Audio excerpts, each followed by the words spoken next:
예수, 그리스도 예수라는 제목으로 말씀 선포하시겠습니다. 할렐루야.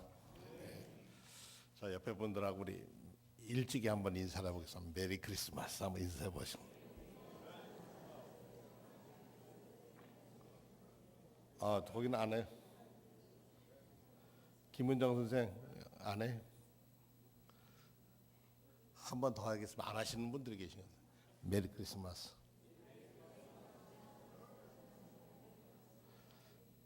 남이 뭐라든 나는 그냥 이렇게 계시는 분들.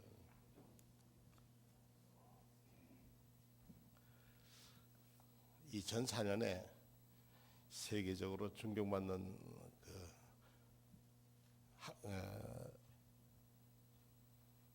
문인인 파울로 코레일료라고 하는 사람이 1년에 하나씩 크리스마스 아름다운 동화를 써서 중앙일보 사하고 계약이 돼서 2004년에 중앙일보에 실린 이야기를 크리스마스 이야기부터 시작하겠습니다. 제목 생마르땡의 전나무. 크리스마스 이브 프랑스 피레네 산맥의 생마르땡에 있는 작은 마을 교구의 사제는 미사 올릴 준비를 하고 있다가 문득 고개를 들어 밖을 보았습니다. 어디선가 놀라운 향기가 풍겨오고 있었던 것입니다. 꽃이란 꽃은 이미 다 져버린 지 오랜 겨울에 대기 중에 퍼지는 향긋한 향기는 마치 때이른 봄을 알리는 것 같았습니다. 미사를 준비하다가 호기심이 일어난 이 신부는 이 향기의 근원이 어디 있을까 하고 밖을 나가보게 됐습니다. 밖은 온통 눈터성이고 꽃이라는 건 이 겨울에 필 수도 없을 터인데 성당문을 나가보니까 계단에 어떤 아이가 퉁명스럽게 앉아있는데 옆에 황금빛 나는 크리스마스 트리가 놓여 있는 것입니다. 신부가 아이에게 말을 건넵니다. 야, 정말 멋진 나무구나. 게다가 황금으로 만들었다니, 야, 너 이 나무 어디서 얻었냐? 이 나무는 반드시 천상의 축복을 받고 향기로운 향기를 뿜어내는 게 분명해. 게다가 황금으로 만들어졌지 않냐? 너 대체 이 나무는 어디서 찾은 게냐? 신부는 감탄해서 아주 신기하고 있는데 아이는 퉁명스럽게 이러고선 얘기를 합니다. 제가요, 이 나무를 끌고 오는 동안에 나무가 점점 무거워지고 잎사귀가 더 이렇게 칼칼해지고 딱딱해진 건 사실이에요. 하지만 이게 금일 리는 없죠. 게다가 저는 부모님이 이걸 보고 뭐라고 하실런지 걱정이 태산이에요. 소년이 말을 이었습니다. 오늘 아침에 어머니가 돈을 주시면서 너 크리스마스 트리를 만들 멋진 나무를 사오라고 신부름을 시키셨어요. 그래서 제가 타브르 읍내에 가서 이제 크리스마스 전나무를 사러 갔지요. 도중에 마을 하나를 지났는데 크리스마스를 함께 보낼 사람도 없이 홀로 지내는 할머니 한 분을 만났어요. 크리스마스를 혼자 보낸다는 거 너무 슬프잖아요. 나무를 살 때 얼마쯤 값을 깎을 수 있을 것 같아서 저는 따뜻한 식사나 하시라고 제가 가진 돈 중에 얼마를 그 할머니께 드렸어요. 그리고 타브르 읍내에 도착해서 큰 감옥을 지나가게 되었는데 많은 사람들이 죄수들이 면회 시간을 애타게 기다리며 줄지어 서 있었어요. 그런데 그 사람들은 크리스마스 이브를 사랑하는 사람과 함께 보낼 수가 없어서 슬퍼하고 있더군요. 그런데 그중 한 사람이 파이 한 조각 살 돈도 없다는 게 들리대요. 그 순간 저는 돈을 더 필요한 사람을 위해서 제가 가진 돈을 써야 되겠다 마음 먹었어요. 그런 상황에 아마 제 또래면 누구나 다 그런 생각을 했을 거예요. 그래서 제가 점심 사 먹을 돈만 남겨두고 다 드렸어요. 크리스마스 트리를 만들 나무는 어떻게 해서든지 구할 수 있다고 생각했어요. 나무 파는 분이 우리 집하고 가까이 잘 아는 집인데 다음 주에 나무를 가지고 의상으로 가지고 제가 가서 그 집 가서 농장에서 일을 하면 그 돈 갚을 수 있을 거야 생각을 하고 그래서 장터에 나가 봤는데 글쎄 그날은 그분이 나무를 팔러 안 오신 게 큰일 났어요. 그분이 안 왔으니 나무를 어디서 구한다는 말입니까? 걱정하다 일단 뱃속을 든든히 채우고 나면 다른 생각이 떠올지도 모른다고 싶어서 식당에 갔는데 식당에서 앉아서 무엇을 주문하려고 하는데 처음 보는 아이가 제게 다가오더군요. 아마 다른 마을에서 온 아이 같았어요. 그 아이는 이틀 동안 아무것도 못 먹었다고 하면서 추워서 파랗게 떨고 있는데 그러면서 제게 돈 좀 빌려줄 수 있겠느냐고 얘기하는데 저는 그 생각해서 예수님도 어렸을 땐 배고팠을 때가 있을 거다 생각이 들어서 점심 사 먹으라고 남겨둔 돈을 그 아이에게 털어주고 집으로 왔지요. 오다 보니까 어머니 생각나서 나무를 구해야 되겠고 보니까 어떻게 전에는 못 봤는데 옆에 전나무 하나가 가지가 옆으로 나왔는데 그 가지 하나 잘라다 놓으면 그런 대로 크리스마스 트리를 쓸 거다 생각해서 그 가지가 제 힘으로는 안 부러질 것 같고 힘들었지만 한번 잡아나 당겨보자 하고 당겼더니 딱 부러지는 거예요. 잘 됐다. 이제 이거 가져가야지. 그리고 나무를 기름가 끌고 오는데 점점 무거워지는 게 아니에요. 우리 어머니가 얘기하는 아름다운 크리스마스 트리는 못 돼도 괜찮을 거라고 가져오다가 무거워서 제가 이 성당 앞을 지나서 집을 가야 되는데 너무 다리가 아프고 무거워서 지금 여기서 쉬고 있는 거예요. 신부가 이렇게 말을 합니다. 얘야, 이 나무에서 풍겨나오는 향기는 이 나무가 하늘의 축복을 받았음을 말해주고 있단다. 일이 어떻게 된 건지 내가 알려주마. 내가 그 불쌍한 할머니와 헤어지자마자 그 할머니는 하늘에 계신 예수님의 어머니에게 고맙다. 내게 이거 준 사람, 내 크리스마스 혼자 보내지 않도록 해준 그에게 축복해달라고 기도했고 감옥에서 면회를 기다리던 사람 역시 천사를 만난 것이 분명하다고 생각하고 파이를 살 수 있게 된 데 대하여 천사들에게 감사의 기도를 드렸단다. 식당에서 내가 만난 그 소년도 배고픔을 면하게 된 데 대해서 예수님께 감사의 기도를 올렸지. 예수님의 어머니 마리아와 천사들 그리고 예수님께서는 도움받은 자들의 기도를 들으셨단다. 그래서 내가 그 전나무 가지를 꺾을 때 예수님 어머니 마리아는 그곳에 자비의 향기를 불어넣었고 내가 나무를 끌고 가는 동안에 천사들은 그 잎사귀를 어루만져서 황금으로 바꿔놨구나. 그리고 예수께서 이 크리스마스 트리를 만지는 모든 이들이 죄 사함을 받고 소원을 이루도록 축복하셨단다. 끝에 이렇게 썼습니다. 바로 그러했다.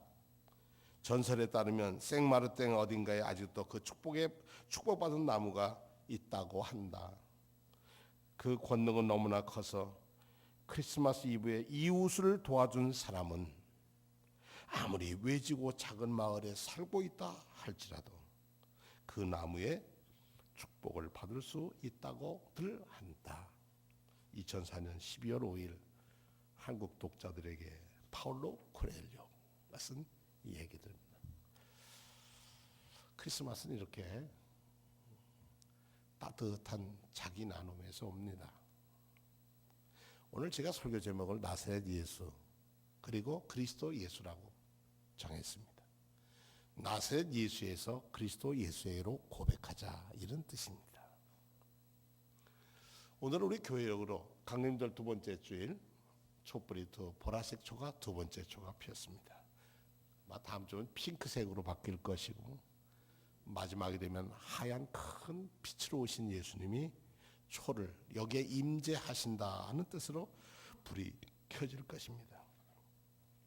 성탄절이 다가올 때 왠지 어려서 가졌던 기대와 설렘이 점점 사그라지고 염려와 근심과 굳어지는 마음을 갖는 것은 제가 믿음이 부족하고 그래서 그럴 거다 생각을 하면서 12월을 보낼 때마다 몸살을 합니다. 제가 서울 본부에 갔더니 본부 광화문 빌딩 앞에 사랑의 온도계가, 사랑의 열매의 온도계가 딱 있는데, 그걸 지나가다 보니까 온도가 이렇게 처음에 봤을 때하고 그 다음에 갔을 때 또 온도가 이렇게 올라가고 있었습니다. 사람들은 그 사랑의 열매 온도계가 올라가는 것을 보고 쳐다보면서 흐뭇해하는 모습을 봤습니다. 아마 그 올라간 것을, 온도가 올라간 것을 흐뭇해하는 사람은 아마 사랑하고 나눈 사람들이 그랬을 거다 저는 생각했습니다. 그런데 우리가 성탄절에 꼭 해야 할 한 가지가 있습니다. 왜냐하면 아기 예수가 누구냐고 하는 얘기입니다. 왜 예수님이 이 땅에 오신 이유가 무엇이고, 이 시대의 기독교인으로서 성탄인 크리스마스를 만든다는 것은 어떤 일이고, 우린 진정 예수님을 따를 수 있을까 하는 얘기입니다. 성탄절이 올 때마다 우리는 이런 질문을, 마구간에 구유에 누인 아기 예수가 나와는 어떤 관계인가를 확인하지 않으면 우리는 성탄절은 그냥 세상 사람이 즐기는 축제에 불과할 것입니다. 오늘 복음서는 예수님의 탄생에 대해서는 한자도 쓰고 있지 않습니다. 마가복음에는 예수님의 탄생을 기록하고 있지 않습니다. 마태, 마가, 누가, 요한 네 복음서 중에 마가복음이 제일 먼저 썼다고 그러는데, 이때 쓸 때의 연대가 제가 학자들 얘기로는 70년경일 거다 이렇게 얘기합니다. 자, 예수님이 태어나신 것을 기원전 4년으로 보는 분도 있고 5년으로 보는 분도 있고 뭐죠, 그래요. 너무 학자마다 좀 다르지만 어쨌든 예수님이 돌아가신 해를 기원 후 29년, 서기 29년이나 30년으로 본다면 70년이라는 것은 40년이라는 세월이 흘러갔습니다. 예수 부활의 증인이었던 그들이 예수님의 삶 지나온 것을 열심히 많이 들었는데 예수님이 금방 오실 줄 아는데 재림하지 않는 거예요. 야, 이러다간 예수님이 하신 말씀을 다 잃어버리겠구나. 그래서 이 기쁜 소식을 적어보자. 그렇게 적었습니다. 이 적은 사람이 바로 마가라고 하는 사람이었습니다. 마가 요한이었습니다. 터키 히에라리폴리스에 나중에 주교가 되었던 그런 사람이었습니다. 이 마가복음은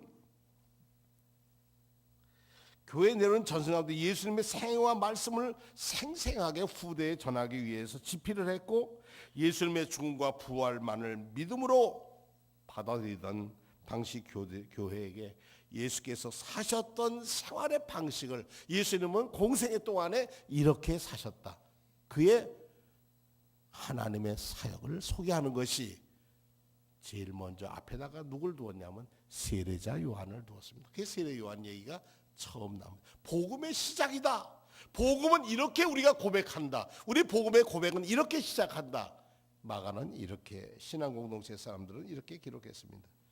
이 사람들의 특징은 뭐냐면 예수님과 함께 살았던 사람들이 있었고, 그 당시에 예수님과 동행하던 생활하고 예수님의 십자가와 부활을 체험했던 사람들입니다. 그 사람들에게 예수는 나사렛 예수였습니다. 나사렛 예수라는 것은 인간 주민등록지를 나사렛에 두고 태어난 아들 요셉이라는, 아버지는 요셉이었고 어머니는 마리아의 아들. 우리가 얘기하면 하나님의 인간 몸을 입고 이 땅에 오신 사람, 참 사람인 예수. 그 사람은 나사렛 사람, 예수라는 이름이 하도 흔해서 나사렛 사람 예수라고 이름을 붙였던 것입니다. 마가복음을 기록하면서 이 복음의 기록자는 어디서부터 어떻게 복음의 이야기를 시작할지 대단히 심사숙고하면서 진지하게 고민했을 겁니다. 성령의 감동과 역사하심은 우리가 생각하듯 인간을 완전히 빠지고, 인간의 모습을 빠지고 하나님 어떻게 행하셨는지를, 예수를 통하여 하셨는지를 우리에게 일러주신 겁니다. 이렇게 복음서의 시작은 성령의 인도하심을 따라 첫 발을 뗍니다. 그래서 마가복음 1장은 우리의 복음서 중에 참 중요한 자리입니다. 왜냐하면 예수 그리스도의 복음의 시작은 이러하다라고 얘기하면서 이 예수 복음의 시작은 누구에 의한 것이야? 하나님께 의한 것인데, 어떻게? 하나님의 약속대로 예언자 세례 요한을 통해서, 회개 운동을 통해서, 이 당시에 요단에 있었던 대대적인 국가적인 세례 운동에 예수님이 함께 동참함으로 이어져 가고 있다는 겁니다. 그래서 세례 요한은 예수님의 앞서 길을 예비하신 사람으로 소개합니다.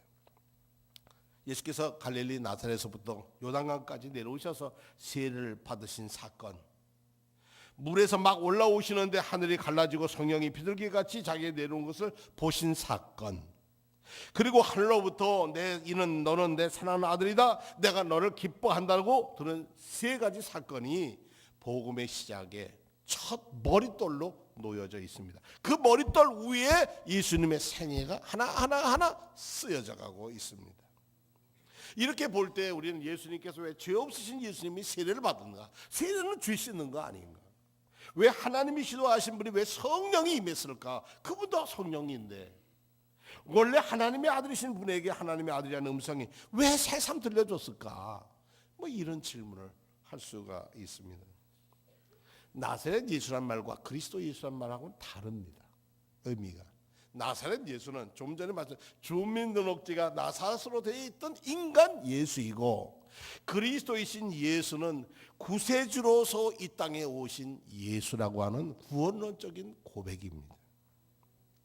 그래서 우리는 나사렛 예수를 만나지 않고서는 그리스도 예수를 만날 수가 없습니다. 나사렛 예수가 이 땅에 어떻게 사셨는지 그의 삶을 통하지 않고는, 그의 삶을 본받지 않고서는 그의 태어남과 그의 자람과 그의 죽으심과 부활을 체험해야 그리스도이신 예수님이라고 고백할 수 있다는 것입니다. 이것이 우리의 고백입니다. 이것이 서 있어야 성탄을 맞이할 수 있는 것입니다. 나사렛 예수란 말은 나사렛 출신 예수란 말입니다. 그리스도 예수란 말은 메시아 혹은 구원자, 기름 부어 하나님의 그 사람에 임하신 예수님이라는 분입니다. 예수님은 분명히 연약함과 죄악을 가진 인간 나사렛 예수로 오셨습니다. 그 낮은 자리에 오셨다 하신 예수님, 그는 아버지가 목수였기 때문에 노동자였습니다. 부르칼라였습니다. 그는 귀족도 안으로 귀족 집안에 태어나지도 않았고, 그의 출생의 비밀은 사람들은 쉬쉬하는 그런 집이었을 겁니다. 그러나 그 어머니는 떳떳하게 그 아들을 너는 하나님의 아들이다 라고 키웠을 것입니다. 안식일 되면 회당에 가서 말씀을 읽었을 것이고, 이웃집에 농기구도 고쳐주고 집도 고쳐주고 문짝도 고쳐주고 노동하면서 그가 손 닿는 것마다 회복과 기쁨이 있었을 것입니다. 그 나사렛 예수가 하나님의 뜻을 이루기 위해서 요단강으로 출가하신 겁니다. 이제 이 땅에 부모님 모신 삶을 놓고 자기의 본래 하나님의 보좌이신 역할을 위해서 그는 요단강으로 갔던 것입니다. 세례는 단지 의식만이 아닙니다.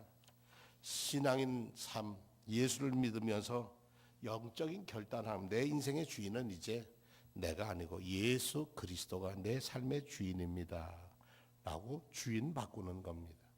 여러분의 삶이 내가 주인인데 내가 예수 믿는 건데, 아니옵시다. 우린 주님의 자녀가 되는 길입니다. 그래서 그냥 물로 몇 방울 뿌려서 어떻게 죄가 씻어집니까 하는데, 믿음으로 받아들이며 죄 씻음을 받고 성령 세례가 임하는 줄로 믿습니다. 그래서 세례식을, 성례식을 하다 보면 어떤 분들이 물을 얹을 때 온몸에 전율을 하면서 그것을 몸으로 고백한 목사는 주인이 된 거예요. 주 예수, 그분이 그리스도임을 믿는 사람 바뀌구나. 그렇게 세례받았다고 하고 되는 건 아니죠. 믿음이 잘하고 잘해야 되겠죠. 왜 내가 죄인이냐? 그러면 우리들 자신 생각해 보세요. 우리는 우리 삶 속에 의지 덩어리, 고집이 있고 아집도 있고 그럽니다. 저도 허물이 참 많습니다. 그리고 마음은 근본적으로 에덴을 떠난 사람들의 마음은 서로의 손가락질하고 또는 근본적으로 어둡고 부정적입니다. 그래서 짐이라는 것은 남이 지어주기를 바라지 자기가 질 생각은 하지 않습니다. 그래서 우리도 모르는 사이에 우리의 삶은 생각과 감정의 의지의 덩어리에 눌려서 우리가 자유롭지 못합니다. 죄를 짓기 쉽습니다. 마음으로 짓는 죄. 뭐 여러분이 나쁜 일을 행했다는 게 아니라 마음 속에서 올바른 착한 하나님의 품성대로 살기보다는 내 욕심에 따라, 내 욕구에 따라 살아온 것이 죄라고 하는 겁니다. 그래서 죄인이라는 자각과 죄 씻음을 받기를 원하는 마음은 우리를 회개로 이끌어줍니다. 회개 없이 구원받는 일은 전혀 없습니다. 회개하지 않고 하나님 나라에 갈 수가 없습니다. 회개는 하늘나라의 문을 여는 첫 문고리를 잡는 것과 같습니다. 이렇게 잡으면 우리는 성령님과 동행하는 생활이 됩니다. 예수께서 물속에 들어갔다가 나오는데 하늘이 열렸다. 하늘은 저주 율법에 맥힌 하늘이 이제 열려서 하늘 성령이 비둘기같이 임하는데 들리는 음성이 너는 내 아들이다. 내가 너를 기뻐한다. 너의 복음의 출발의 시작은 누구가? 하나님이 함께 하신 것이고 성령님이 함께 하시고 나사렛 예수가 함께 하셔서 그분은 주님의 부르심, 하나님의 부르심을 따라 길을 나섭니다. 그 첫 번 나섬에 성령에 이끌려 세례받고 성령에 이끌려 나간 자리가 광야의 40일 시험이었습니다. 오늘 저희 교회는 당회를 엽니다. 당회에 일꾼들을 세웁니다. 사람들이 하는 일이라 때로는 빠지는 경우도 혹 있고요. 혹 여러분들 보기에는 부족하다 생각할 수도 있습니다. 그렇습니다. 그러나 그 사람들을 세워서 하나님의 일꾼으로 자라도록 잘 다듬고 키워야 하는 것, 우리들 자신도 다 부족하기 때문에 그러합니다. 하나님의 부르심을 받았을 때에, 교회를 통해서 받았을 때 이해하고 순종하는 것이 마땅히 가는 길입니다. 우리가 12월의 기도 주의 말씀대로 제게 이루어지이다 하듯이 마리아는 처녀의 몸인데 아이를 낳아야 한다고 하는, 하나님의 아들 낳아야 한다는 그 엄청난 운명을 몸으로 받아들였습니다. 그래서 몸으로 받아들인 마리아의 순종 속에 이 땅에 오신 예수님이 태어나시는 겁니다. 오늘 어떤 분이 공천을 되었는지는 모르지만 그분들이 하나님의 부르심에 대해서 힘들어요, 힘들죠. 무거워요, 무겁죠. 전 하기 어려워요, 싫어요, 그럴 수도 있죠. 그러나 주께서 말씀하시는 누군지 내게 오려고 하는 사람이 있거든. 자기를 부인하고 제 십자가를 지고 그리고 나를 따를 것이다 그러셨습니다. 예수님은 성령에 이끌려서 나사렛을 동네에서 떠났고 성령 세례 물 세례를 받고 하나님의 음성까지 확인되었고, 그런 그가 어디로 갔다고요? 광야로 가서 시험, 성령에 이끌려 가서 광야에서 40일 금식하며 시험을 받았다는 사실입니다. 근데 그 시험의 끝이 뭡니까? 하나님은 경배의 대상이고 말씀엔 순종하는 삶이고 모든 영예는 하나님의 것이지 내 것이 아니다. 성경에 기록된 바, 성경에 이르기를 말씀에 근거해서 주님은 사탄의 유혹을 물리치게 됩니다. 사랑하는 성도 여러분, 너는 내 사랑하는 아들이다, 내가 널 기뻐한다고 하는 음성이 여러분의 귀에 들려지기를 축원합니다. 로마서 8장에 보면 바울 사도는 이런 말씀을 합니다. 그러므로 이제 그리스도 예수 안에 있는 자에게는 결코 정죄함이 없나니 이는 그리스도 예수 안에 있는 생명의 성령의 법이 죄와 사망의 법에서 너를 해방하였습니다. 육신을 따르는 자는 육신의 일을, 영을 따르는 자는 영의 일을 생각하나니 육신의 생각은 사망이요 영의 생각은 생명과 평안이니라. 육신의 생각은 하나님과 원수가 되나니 이는 하나님의 법에 굴복하지 아니할 뿐 아니라 할 수도 없습니다. 육신에 있는 자들은 하나님을 기쁘시게 할 수 없는 일. 성령이 친히 우리의 영과 더불어 우리가 하나님의 자녀인 것을 증언하시나니 자녀이면 또한 상속자 곧 하나님의 상속자요 그리스도와 함께 한 상속자니 우리가 그와 함께 영광을 받기 위하여 그와 함께 영광 자리교회 고난도 함께 받아야 할 것이니라. 십자가도 져야 할 것이라 하는 것입니다. 예수님이 이 땅에 오신 이유가 무엇입니까? 예수님은 틀림없이 우리를 구원하시는 구원자이십니다. 그러나 슈퍼맨처럼 오셔서 모든 일을 다 한꺼번에 해결해 주시는 그런 방식으로 오신 분이 아닙니다. 우리와 똑같은 삶과 존재의 한계 안으로 들어오셔서 나사렛 예수로 사셨습니다. 그리고 그리스도 예수가 되신 것은 십자가 지고 죽으시고 부활하심으로 그리스도 예수가 되셨습니다. 우리의 삶의 출발은 어디입니까? 나사렛 예수에서의 출발. 주님이 우리 안에 거하시는 곳에 출발해서 주의 영광에 자리도록 이르도록 우리를 이끄시는 성령의 인도하심에 따라 사는 것이 우리의 본분이고 사명이라고 하는 것입니다. 여러분 나사렛 지점에서 멀리 계십니까? 여러분 나사렛 예수 안에 거하십니까? 그리스도 안에서 그리스도를 통해서 그리스도와 함께 천국의 기쁨으로 성탄을 맞이하시기를 축원합니다. 다 같이 신앙 고백하겠습니다. 나는 전능하신 아버지 하나님